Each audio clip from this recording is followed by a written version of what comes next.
नमस्कार दोस्तों, मैं पुखराज शर्मा आप सबका स्वागत करता हूं आपके अपने YouTube channel Shri Karni commerce classes में।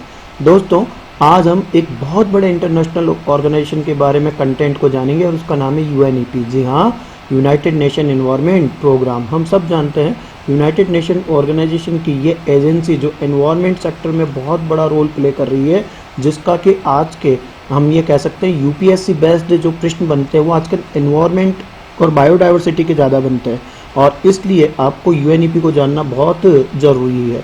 दोस्तों, ये स्पेशली जो वीडियो बनाया गया है ये यूपीएससी एसएससी बैंक्स के एग्ज़ाम के पॉइंट ऑफ व्यू से बनाई गई है, तो इस वीडियो को आप अंत तक देखते रहना, काफ़ी कुछ अच्छे प्रश्न इसमें से आपको मिलेंगे।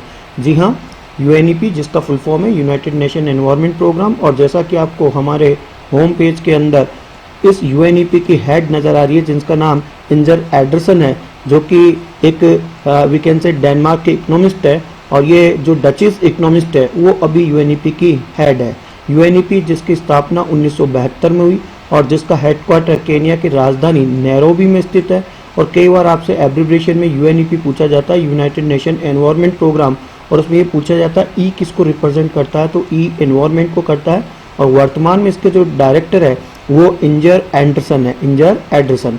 जैसा कि आपको यहाँ पर इंजर एंडरसन जो नज़र आ रही है डायरेक्टर हेड, जो कि डेनमार्क से है, उसकी एक कमेंट आपको नज़र आ रहा होगा, as voices for the planet grow louder we must get the job done. तो यूएनईपी को अपन डिटेल से देखते हैं और चलते हैं इसके आगे। जी हाँ, the United Nation environment programme is a leading global environmental authority that set the global environmental agenda, promote the we can say coherent implementation of the environmental dimension of sustainable development within the United Nations system, and serve as an we can say authoritative advocate for the global environment। जी हाँ, ये global environment के एजेंडे के ऊपर एक बहुत बड़ा leading global environment authority है, जिसका हेडक्वार्टर नैरोबी केनिया के अंदर स्थित है, और जो 1972 में जिसकी स्थापना की गई थी। ये इन्वायरमेंट के प्रति ज़्यादा सजग रहता है। और अभी जो इसकी यूएनई है, जिसको हम कह सकते हैं the United Nation environment assembly, जो 5वीं होगी वो इस बार नैरोबी के अंदर होगी, और वो होगी 22 से 26 फरवरी 2021 के मध्य। जी हाँ, 2021 में 22 से 26 फरवरी के मध्य ये इसके हेडक्वार्टर नैरोबी में होगी। और इसकी जो थीम है, जो ये मीटिंग होगी यूएनईए 5, इसकी थीम भी डिक्लेयर कर दी गई है, और थीम जो है वो आपके सामने स्क्रीन के ऊपर है, strengthening the action for nature to achieve the sustainable development goals. और यूनिवर्सल मेंबरशिप जो इसमें है यूएनईए में, वो 193 मेंबर स्टेट इसके यूनिवर्सल मेंबरशिप है। और इस साल जो यूनाइटेड नेशन का जो एजेंडा रखा गया है वो 2030 तक सस्टेनेबल डेवलपमेंट के रखा गया है, कि इस बार जो हम गोल अचीवमेंट करेंगे वो सस्टेनेबल डेवलपमेंट के ऊपर ध्यान देंगे। और the 2019 we can say champions of the earth for policy and leadership goes to Costa Rica. आपको ये भी जानना चाहिए कि यूएनईपी अपने 2 बड़े अवार्ड डिक्लेयर करती है, एक करती है चैंपियंस ऑफ द अर्थ, और 2020 के लिए इसके जो नॉमिनीज है उसके लिए एप्लीकेशन फॉर्म क्लोज हो चुके हैं, लेकिन इसका डिक्लेरेशन अभी नहीं हुआ है।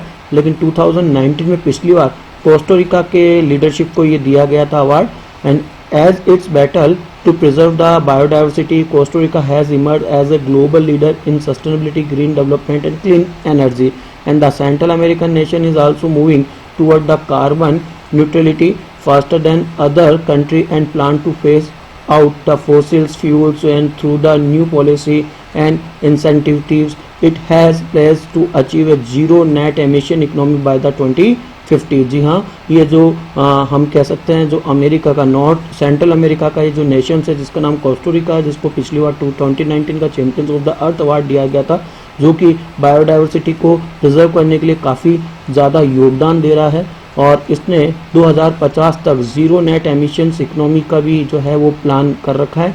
और इसके बारे में यदि आपको डिटेल नॉलेज लेनी है तो मैंने यहाँ पे एक URL जो है वो आपके लिए टाइप कर रखा है, जिसके ऊपर आप क्लिक करते ही direct 2019 champions of the earth for policy and leadership goes to Costa Rica के इस अवार्ड सेरेमनी की वीडियो को देख सकते हैं। उसके बाद जो दूसरा अवार्ड दिया जाता है यूएनईपी के द्वारा वो दिया जाता है यंग चैंपियनशिप ऑफ द अर्थ, और इस साल 2020 का ये अब दिया जाएगा। लेकिन आपके लिए बताना चाहता हूँ कि यंग चैंपियनशिप ऑफ द अर्थ ये जो प्राइज़ दिया जाता है ये 18 से 30 तक जो एनवायरमेंटलिस्ट है, ब्रिलियंट एनवायरमेंटलिस्ट यंग जो एम्बिशंस है, उनको दिया जाता है। और उसके लिए आपको एक लिंक मैंने URL यहाँ पे दे रखा है, जिस पर आप क्लिक करके जा सकते हैं और उसके बारे में डिटेल नॉलेज ले सकते हैं। दोस्तों, UNEP एनवायरनमेंट डे तो सेलिब्रेट करता ही है, जो कि 5 जून के दिन हम मनाते हैं। और इस बार की जो थीम, जैसा कि आपको पता होना चाहिए, सेलिब्रेट द बायोडाइवर्सिटी है। और इस साल जो 2020 के अंदर 5 जून के दिन एनवायरनमेंट डे मनाया जाएगा, और इसको होस्टेड करेगा कोलंबिया, और इसका जो पार्टनरशिप कंट्री होगा वो होगा जर्मनी। और ऐसे ही जो UNEP है वो जो है वर्ल्ड माइग्रेटिव वर्ल्ड डे मनाता है। और इस बार जो ये वर्ल्ड माइग्रेटिव वर्ल्ड डे जो अभी मनाया गया 9 मई 2020 के दिन, उसकी थीम आपके सामने है, वर्ड्स कनेक्ट अवर वर्ल्ड। तो ये साल में 2 बार मनाया जाता है, एक मई में और एक अक्टूबर। और इसका जो सेकंड सैटरडे होता है उस दिन इसको सेलिब्रेट किया जाता है। इस बात का विशेष ध्यान दीजिएगा। तो इस बार जो 9 मई के दिन ये सेलिब्रेट किया गया था, वर्ड्स कनेक्ट अवर वर्ल्ड इसकी थीम थी। तो इस तरह से ये UNEP की जानकारी आपको कैसे लगी आप ज़रूर बताइएगा। और ये यूनाइटेड नेशन एनवायरनमेंट प्रोग्राम, जैसा कि मैंने आपको कहा था, UPSC, SSC और RBI और इसके अलावा जितने भी कंपटीशन एग्जाम आप देते हैं उसके रिगार्डिंग काफ़ी पॉइंट ऑफ व्यू टॉपिक है जो मैंने आपके लिए सेलेक्ट करा है। तो कमेंट बॉक्स में जरूर लिखिएगा। और तब तक के लिए पृथ्वीराज शर्मा को इजाज़त दीजिएगा। जय हिंद, जय भारत।